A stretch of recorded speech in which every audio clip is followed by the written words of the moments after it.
Mike in Orange County. His Bruins, he's pumped up, plus USC. First time ever, both, by the way, are in the Elite Eight. Hello, Michael. How are you today, pal? What do you have? Go ahead. Chris, unbelievable. I mean, listen, you remember the term gutty little Bruins in the 80s under Terry Donahue football, Chris? That's the UCLA basketball team. Mick Cronin has done an incredible job. What a game last night, Chris. You're talking about down two guys still. Chris Smith, the best player from last year, Jalen Hill, and Deshaun Nix, who jilted him for the G League.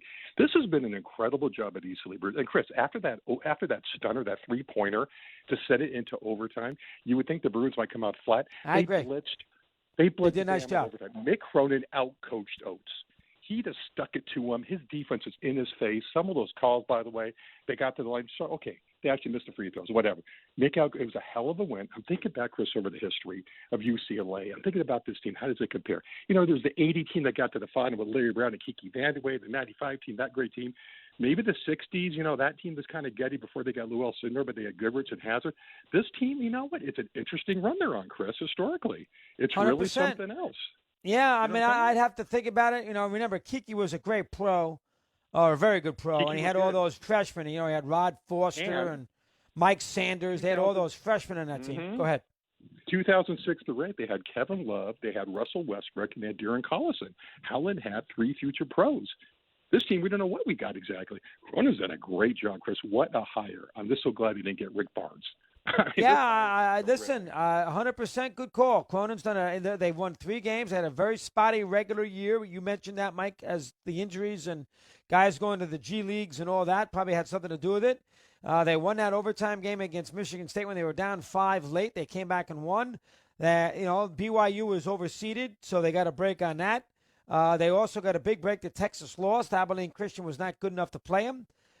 So, you know, that was a huge break. Those two scenarios were a big break. And then yesterday they beat the 2 seed. A hard game against Michigan. Michigan's got some toughness to them. Michigan did a good job hanging in there against LSU. That was a hard game. They won it. They did a very good job there yesterday. They really didn't let Florida State, breathe.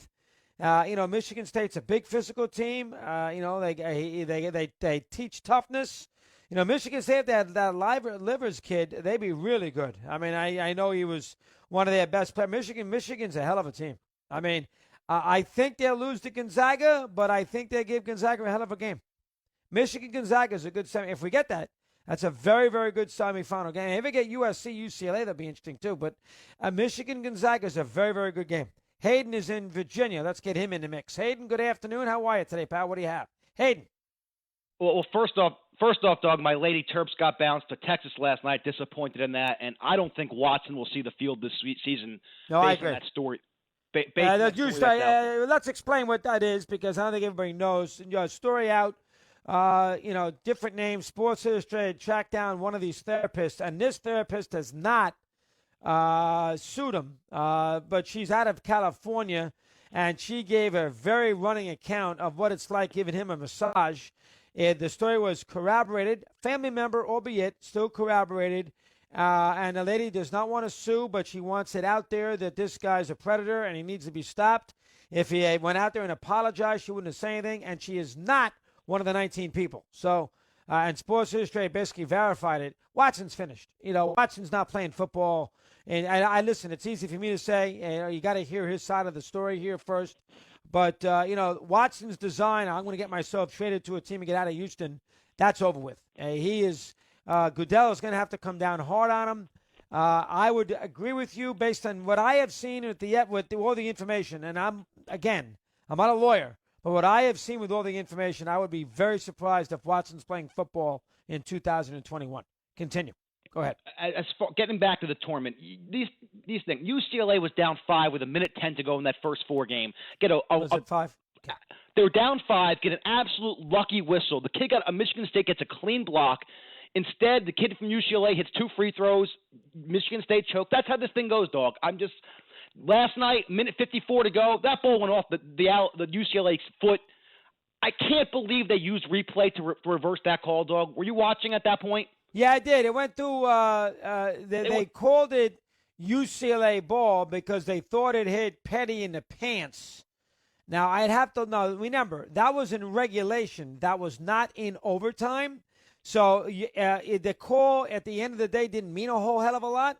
But at the time, it was a big call, but it was a mistake. But remember, that did not happen in overtime, Hayden. Once that 5 minutes is played, the game is up. I don't want to hear about calls. It's 5 minutes to go, win the 5 minutes.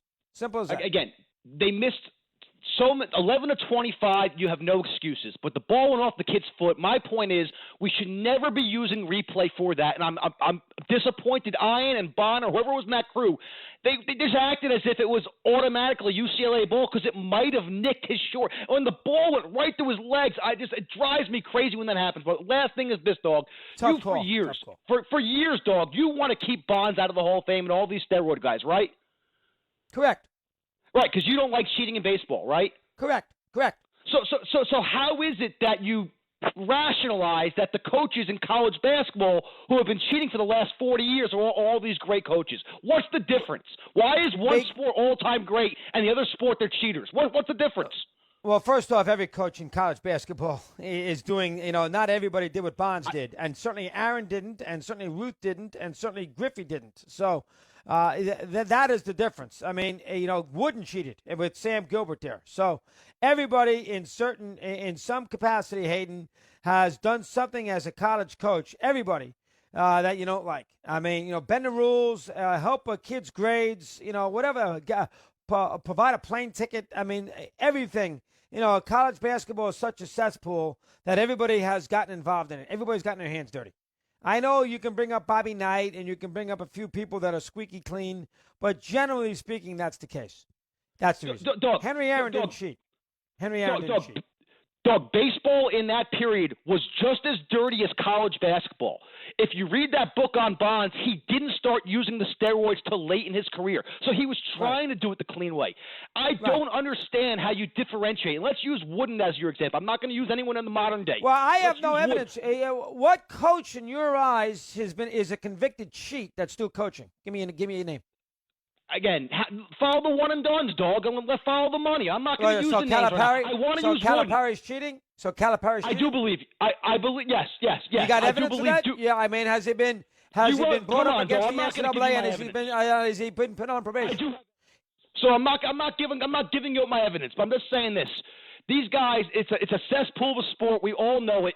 Everybody knows. I don't understand how you rationalize that a guy like Wooden, who use a guy like Gilbert to pay athletes, how that cheating is any different than what Bonds did. Well, here's the one thing about Gilbert. Here's the one thing about Gilbert, and good call. Gilbert did not get to UCLA until 1966. They already won 2 championships before he got there. He got there in 66. They already won the 2 titles. Now, did he keep Lucius Allen and Kareem and guys like that in school? Maybe. But he got there in 66. Goodrich and Hazard already won 2 titles. That's the difference. 8 in front of the hour. We continue. We're Mad Dog Unleashed.